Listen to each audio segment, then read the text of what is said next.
입지 분석에 대해서 정리를 좀 하도록 하겠습니다.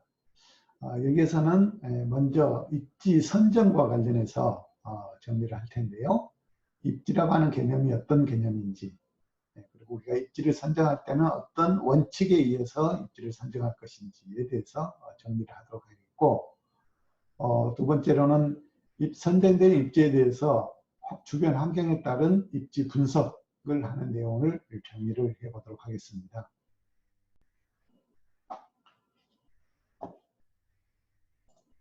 입지 분석에 대해서 정리를 해보죠. 입지의 개념에 대한 정리를 좀 보도록 하죠. 입지라고 하는 것은 원래 점포 내외의 환경적 특성을 우리가 얘기하고 있고요. 입지라고 하는 그 개념은 공간적인 개념에서는 점의 개념으로 이렇게 우리가 이해가 될 수 있습니다. 그리고 업종에 따라서 굉장히 다양한 그런 특징을 가지고 있다라고 이렇게 볼 수가 있죠. 그래서 입지 선정과 관련해서 입지 선정에 대한 기본 의의를 좀 보도록 하겠습니다. 앞에서 우리가 잠깐 입지에 대한 개념을 봤지만은 입지는 대지나 물건이 소지하고 있는 그런 위치적인 조건을 우리가 입지라고 이렇게 보지 않습니까? 그래서 우리가 새로 창업을 하려고 하는 사람들은 창업을 수행하기 위해서 자리를 잡는 지리적 위치가 중요하고, 또 그러한 관점에서 입지는 영업의 성패를 좌우하는 핵심적인 요소로 우리가 이렇게 이해하고 있죠. 그렇기 때문에 입지를 선택할 때 있어서는 매우 신중하게 선택해야 된다라고 이렇게 알고 있는데, 그러한 관점에서 봤을 때 입지의 선정은 다음과 같은 그런 의의를 갖고 있다고 볼 수가 있겠습니다. 점포를 개설하고자 하는 그런 지역이 선정되고 나면은 입지 문제가 중요한 그런 요인으로 대두가 되게 됩니다. 그러나 입지는 업종에 따라서 크게 달라지게 된다는 거죠. 결국 모든 업종에 적용할 수 있는 그런 획일적인 입지 선정 기준은 없다라고 이렇게 보는 게 맞습니다. 그렇기 때문에 특히 소자본을 가지고 창업을 한다고 하면은 먼저 입지 후보 지역을 선정한 다음에 상점의 위치라든지 또 크기라든지 또 점포 전면의 구조, 또 출입구 사용성의 어떤 문제점 등 이런 세부적인 사항들을 면밀히 검토할 필요가 있다라고 볼 수가 있겠습니다. 상점의 위치는 경우에 따라서는 한 걸음 차이가 매출에 결정적인 그런 영향을 미칠 수가 있기 때문입니다. 이는 버스 정류장 앞에 동일 업종이 두 개의 상점이 위치하고 있다고 가정을 우리가 했을 경우에 소비자들의 이동 방향에 따라서 매출액이 크게 달라지는 것을 우리가 볼 수 있습니다. 바로 이런 것들이 이 입지가 갖는 결정적인 요인 중에 하나다라고 볼 수가 있겠죠. 그렇기 때문에 입지를 선정할 때 기본적으로 고려를 해야 될 그런 요인들이 여러 가지가 있게 되겠습니다. 입지 선정은 특정 지역 내에서 특정 상점의 입지를 선정하기 위해서 조사하는 그런 작업을 우리가 말하는데, 이러한 입지 선정은 판매액에 절대적인 영향을 미치기 때문에 점포 창업과 경영에서 가장 중요한 1차적인 요인에 해당된다라고 이렇게 우리가 보고 있는 것입니다. 이러한 요인들은 보통 입지 조건으로 규정이 되며 또 업종이나 경영 방침 등과는 관계없이 바로 장소에 따라서 그 상점이 입지한다라고 하는 그 자체를 의미한다라고 볼 수가 있겠습니다.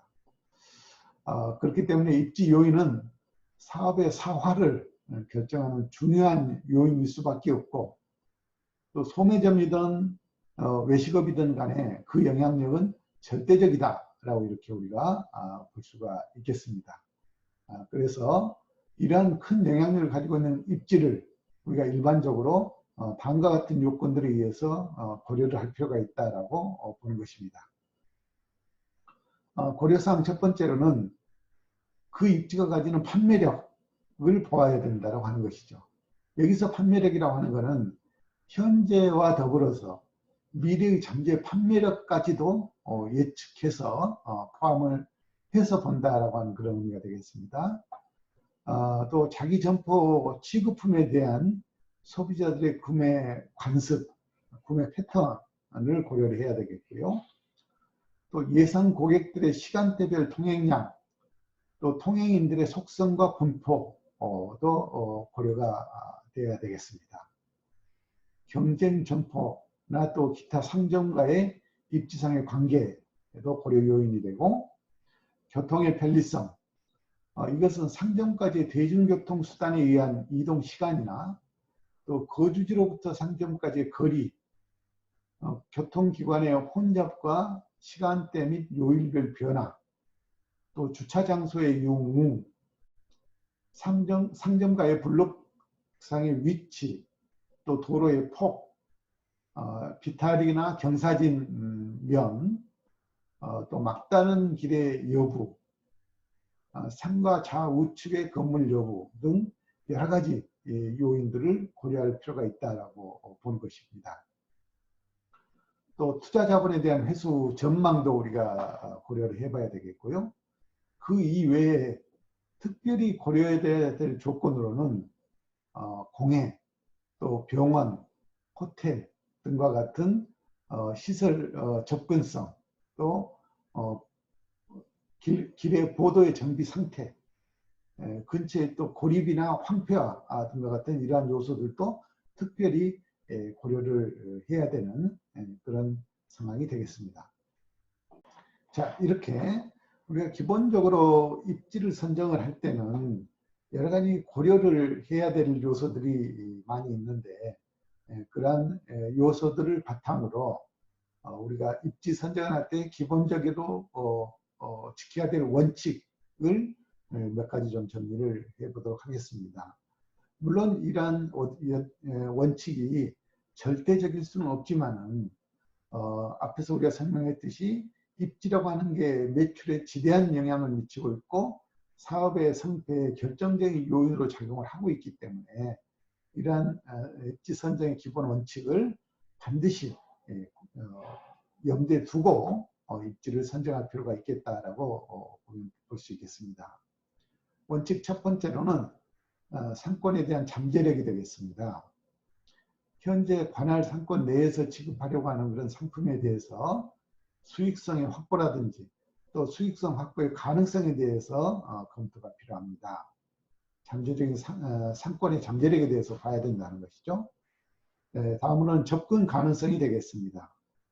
관할 상권 내에 있는 고객을 자기 점포에 어느 정도 흡입할 수 있는가에 대한 가능성을 검토하기 위한 그런 원인이라고 보면 되겠습니다.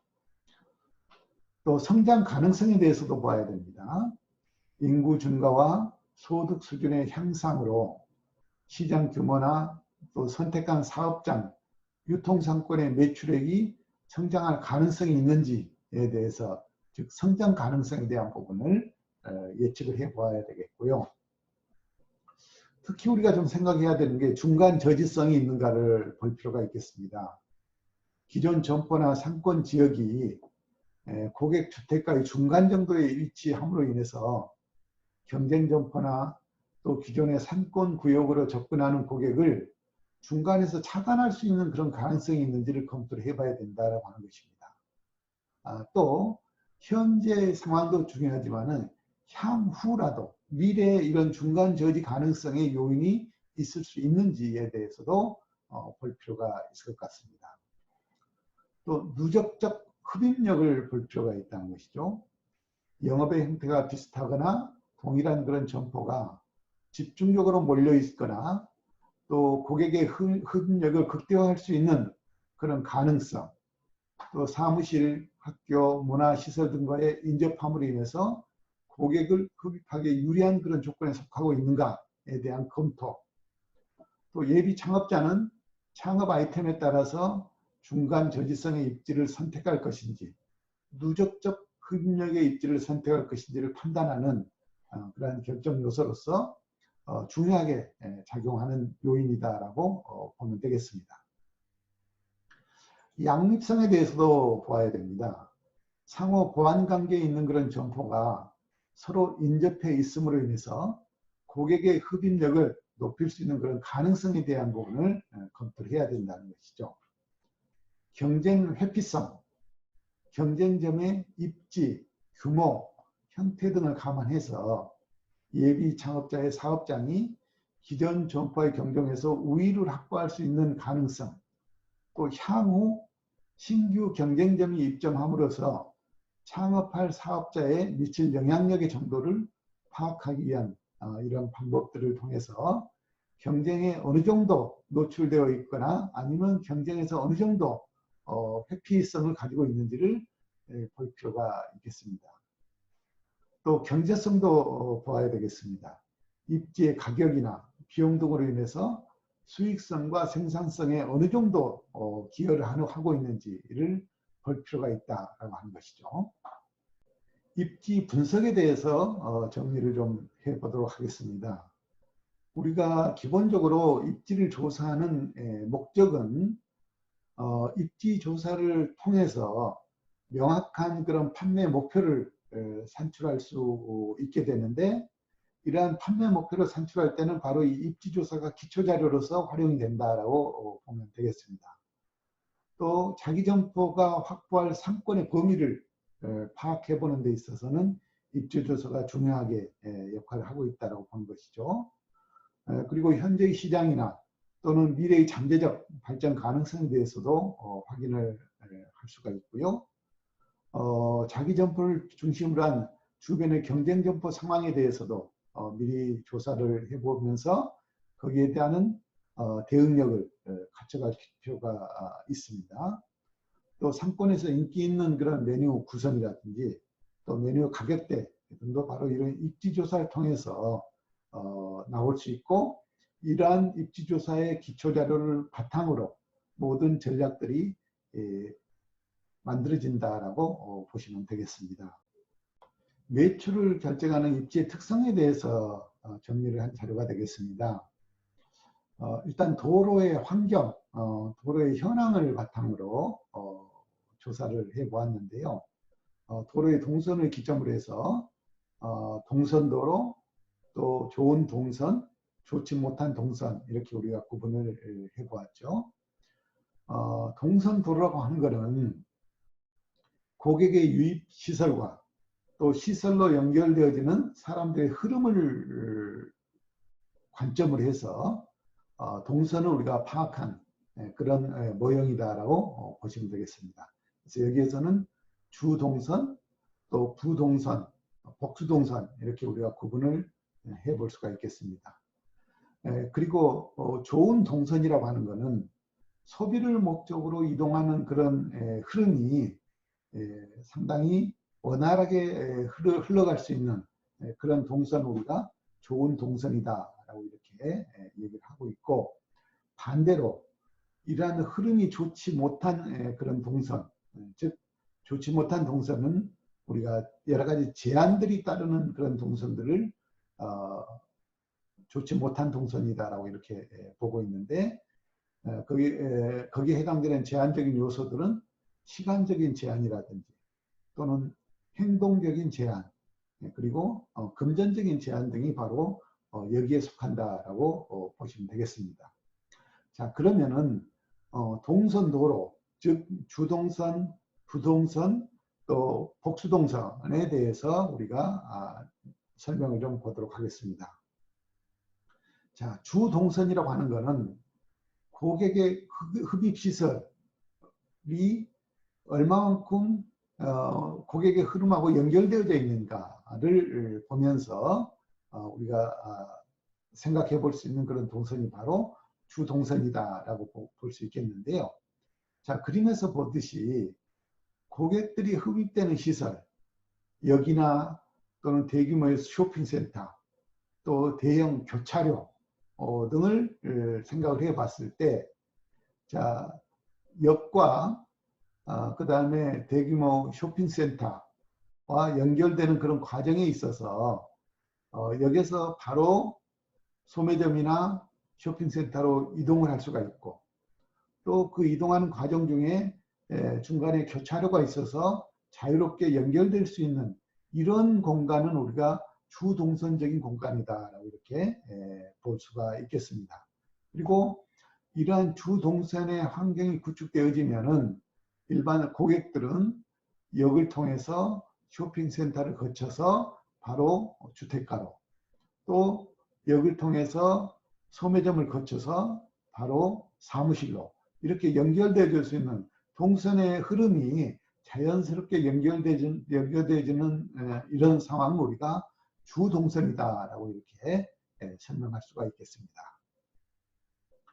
부동선이라고 하는 것은 우리가 이면 동선이다라고도 이렇게 얘기를 하는데, 주동선 이외에 동선에 관계 있는 건 사람들의 흐름이 있는 거리를 우리가 부동선이다라고 이렇게 얘기하고 있습니다. 즉 이면 뒷골목이다라고 이렇게 설명할 수가 있겠죠. 부동선 내지는 시계성을 잘 포착을 해서 출점하는 것이 중요하고, 또 이런 경우에는 소규모의 체인점이나 개인 매장들이 출점하는 것들이 상당히 유리하다라고 볼 수가 있겠습니다.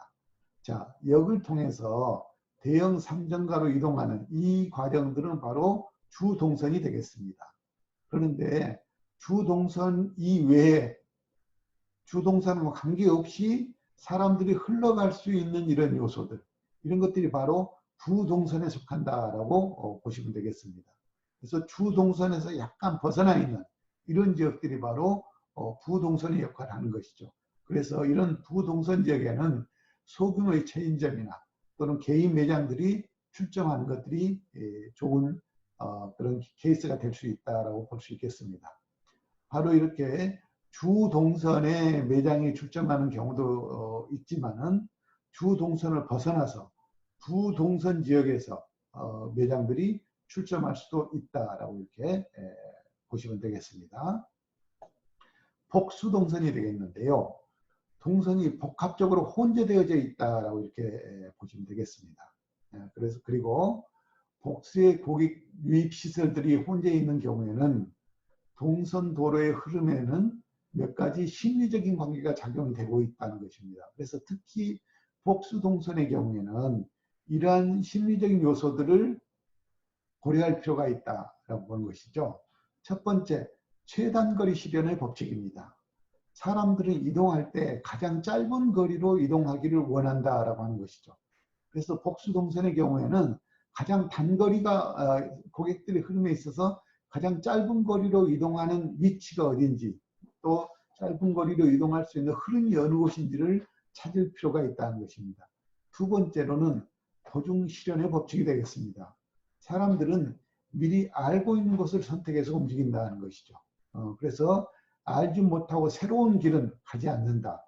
그래서 사람들이 자주 다니고 익숙되어져 있는 그런 길을, 그런 지역을, 또 그런 동선을 선택할 필요가 있겠다라고 보시면 되겠습니다. 또 안전 중시의 원칙이 있습니다. 위험하다고 생각되는 장소나 또는 다른 사람이 다니지 않는 그런 장소는 회피하는 그런 경향이 있다는 것입니다. 그래서 일반적으로 사람들이 많이 다니는 그런 지역을 선택을 해야 된다는 것이죠. 그 다음에 집합의 법칙입니다. 다른 사람들이 많이 모이는 곳, 집경력을 보통 우리가 얘기하는데, 사람이 많이 모일 수 있는 그런 가능성을 가지고 있는 지역을 선택할 필요가 있다. 특히 복수동선의 경우에는 여러 가지 상황들이 혼재되어져 있기 때문에 이러한 네 가지 원칙을 가장 염두에 두고 동선의 흐름을 보면서 입지를 선정할 필요가 있다라고 보시면 되겠습니다.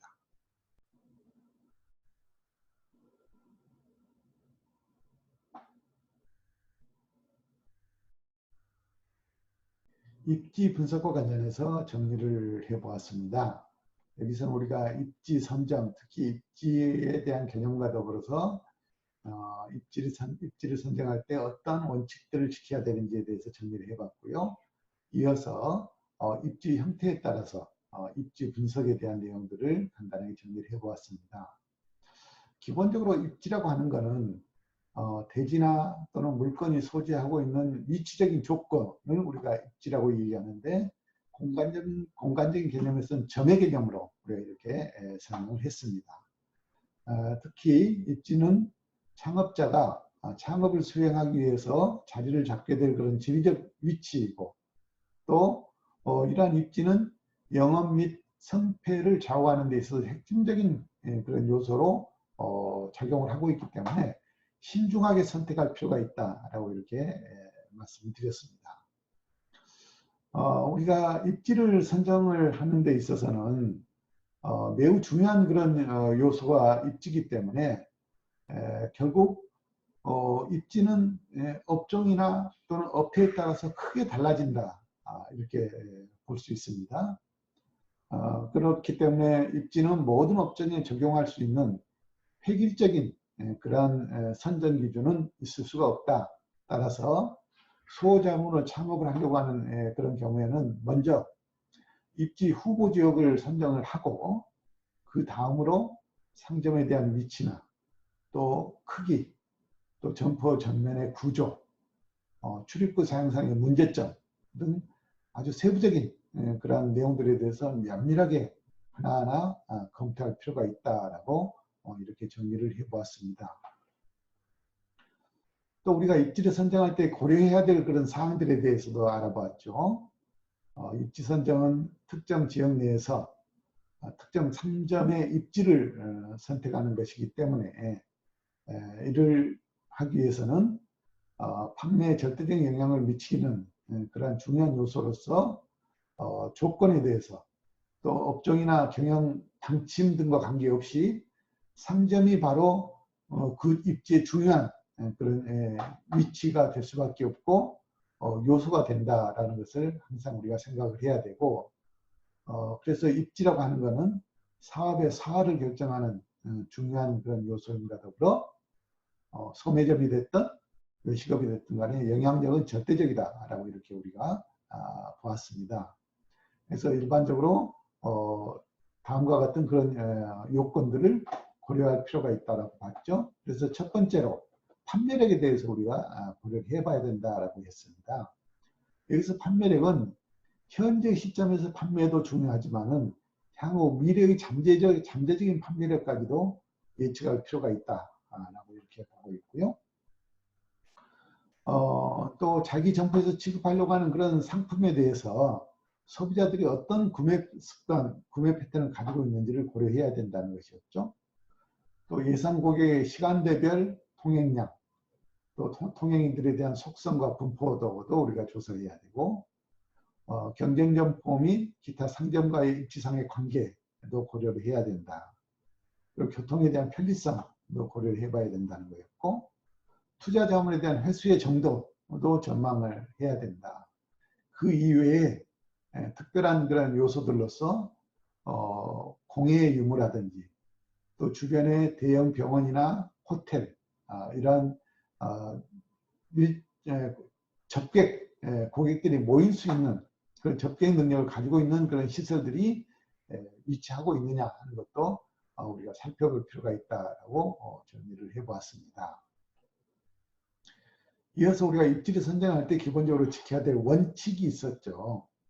한 8가지 정도로 설명을 드렸었는데요. 첫 번째가 상권에 대한 잠재력 부분이었습니다. 현재 상권에서 취급하는 그런 상품에 대해서 수익성이 확보 가능한지에 대한 상권에 대한 잠재력을 보아야 되겠고 그 다음에 접근에 대한 가능성, 상권 내 고객을 자기 점포에 어느 정도 흡입할 수 있느냐, 흡입 가능성에 대해서 검토를 해야 된다는 거 있죠. 그리고 성장 가능성, 인구 증가와 소득 수준의 향상으로 인해서 시장 규모나 또 선택한 사업장, 유통 상권에서의 매출액 등에 영향을 주기 때문에 그런 성장 가능성이 있느냐 하는 부분을 보아야 된다는 거. 그리고 중간 적지성에 대해서도 우리가 생각을 해봐야 된다는 것이었습니다. 기존 점포나 상권들이 중간에 위치함으로 인해서 기존의 상권구역에 접근하는 고객들을 중간에 차단할 수 있는 그런 기능들이 있는지 또 향후 이런 가능성이 있는지를 볼 필요가 있다. 그리고 누적적 흡입력에 대해서도 우리가 볼 필요가 있었다는 것이고요. 또 상호 보완 관계에 있는 양립성을 봐야 된다는 것이었습니다. 점포가 서로 인접해 있을 때 고객의 흡입력을 높일 수 있는 상호 간의 가능성이 있는지를 봐야 되겠고, 어느 정도 경쟁에 대한 회피성이 있는지와 더불어서 경제성 등을 면밀히 검토할 필요가 있다라고 이렇게 봤습니다. 그리고 입지 분석과 관련해서 매장의 지리적 특성을 우리가 설명을 했었죠. 그래서 크게 사람의 흐름, 이동 동선을 바탕으로 해서 주동선, 부동선, 복수동선 이렇게 우리가 정리를 해봤습니다. 그래서 각각의 동선에 따라서 특징들이 있다라고 하는 것을 보았죠. 주동선의 경우에는 기본적으로 고객의 흐름이 원활하게 연결될 수 있도록 이렇게 형성되어져 있는 것들이 바로 주동선의 개념이었다. 가장 이상적인 그런 동선의 흐름이다라고 봤고요. 부동선은 주동선을 벗어난 지역으로 이면에서 이렇게 고객들이 흘러갈 수 있는 이런 가능성이 있는 지역을 우리가 부동선이다라고 이렇게 보았습니다.